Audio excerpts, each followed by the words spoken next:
Today we're going to be discussing Neville Goddard's views on the collective consciousness.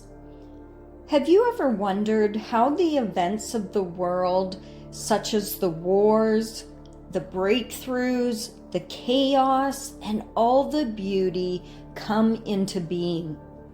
Neville Goddard, one of the great mystics of the 20th century, offered a remarkable answer. He said, "The world is yourself pushed out." But what does that mean on a global scale? If each of us is dreaming our own world into being, how do those dreams weave together into the reality we share?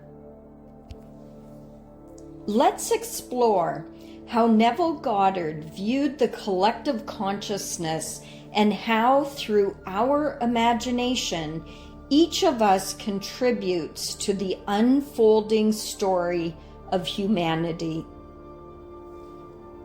Neville taught that everything we experience, both individually and collectively, is an outpicturing of consciousness.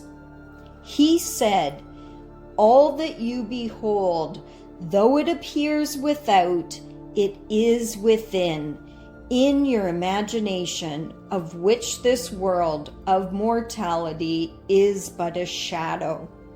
To Neville, the outer world is not separate from us. It is the mirror of our inner states.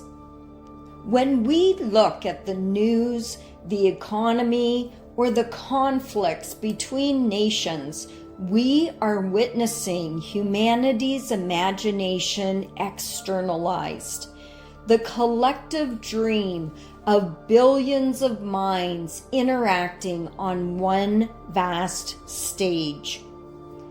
In Neville's philosophy, there is not a multitude of separate creators.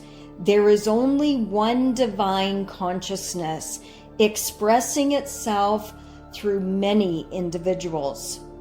He said, "There is only one God, and that God is your wonderful human imagination." Each of us contributes our own inner state, our fears, our hopes, our assumptions, into the larger field of collective consciousness.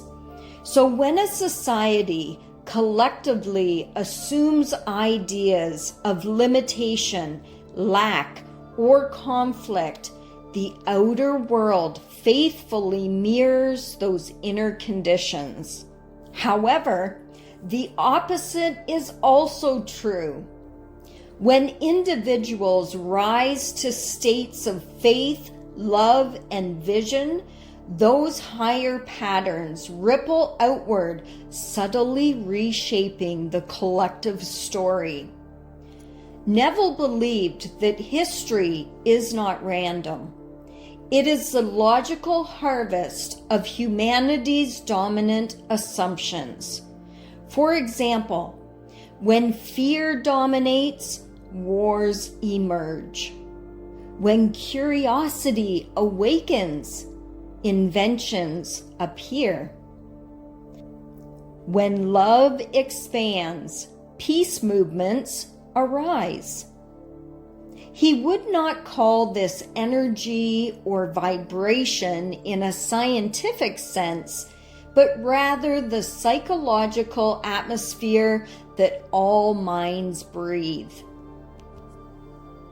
In his words, everything depends upon our attitude towards ourselves.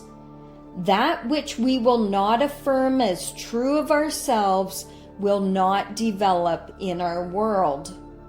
So when we as a collective affirm fear or separation, we see that drama played out on the world stage. When we affirm unity and imagination, the stage changes. Perhaps the most inspiring part of Neville's view is that one awakened individual can lift up the consciousness of the collective. He taught that every person who imagines lovingly, who persists in seeing good where others see despair, adds light to the dream of humanity. A change in attitude is a change in everything, Neville said. For you, by your assumption, determine the world in which you live. You don't have to change the outer world directly. You only need to assume the feeling of the world you desire to see. As you do, your personal world shifts, and so does the larger dream, one heart at a time. Neville would tell you, when you see conflict, imagine reconciliation. When you see poverty, imagine abundance.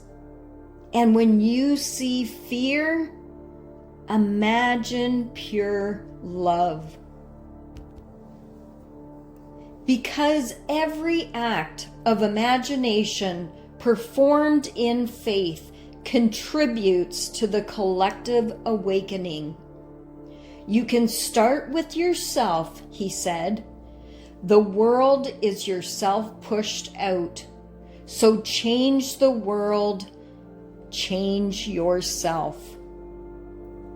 This is not escapism.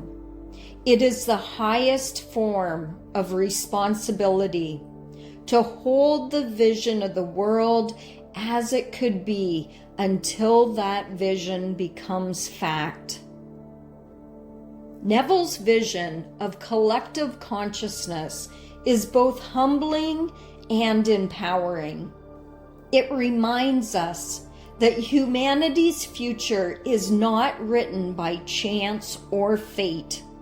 It is written by imagination. Each thought we hold, each assumption we persist in, is a brushstroke on the canvas of the collective dream. So as you move through your day, remember, the world is a stage, and every role begins within you. By imagining lovingly for yourself and others, you participate in reshaping the destiny of all mankind. An assumption, though false in the beginning, if persisted in, will harden into fact.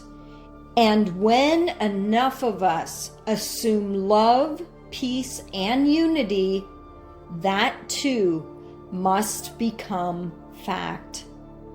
If this message inspired you, please consider sharing it so more people can awaken to Neville Goddard's truth that imagination is not fantasy, but creation itself. And in today's world, we need this more than ever.